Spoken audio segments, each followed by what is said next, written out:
Le conte du magicien aux mains d'or. Il était une fois, sans S, un magicien qui, depuis le premier matin du monde, parcourait la terre. Et quand vint le temps des hommes, les gens accouraient partout où il passait, car il avait la réputation d'avoir des mains d'or. Ce mystère tracassait tant les foules que les plus audacieux songeaient à se jeter sur lui pour arracher ses gants. Mais par crainte de ses pouvoirs magiques, aucun d'eux n'osait jamais l'approcher d'assez près pour seulement le toucher. Le magicien le savait, et c'est pourquoi il ne craignait rien ni personne. Aussi fut-il bien étonné le jour où un jeune homme, aussi audacieux qu'inconscient, vint se mettre en travers de sa route pour lui faire la plus insensée des propositions. Ô grand magicien, depuis que j'ai entendu parler de toi, je brûle du désir de connaître ton secret. Et si tu acceptes de me montrer tes mains, je t'offrirai le moyen d'unir le ciel et la terre. Le magicien écarquilla les yeux d'étonnement. Comment peux-tu m'offrir ce qui n'est en possession d'aucun être humain?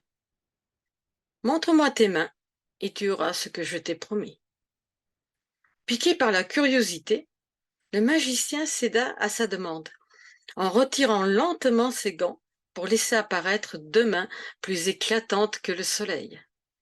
Émerveillé, le jeune homme s'agenouilla devant lui pour s'acquitter à son tour de sa promesse.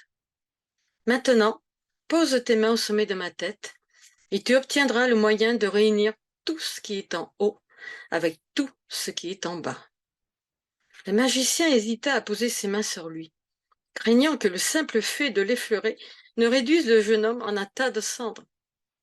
Mais une voix, venue d'on ne sait où, le rassura en lui disant « N'aie pas peur, son cœur est assez pur pour recevoir le feu du ciel. » Obéissant à la voix, le magicien posa ses mains sur la tête inclinée du jeune homme, qui aussitôt reçut en lui toute la lumière du monde.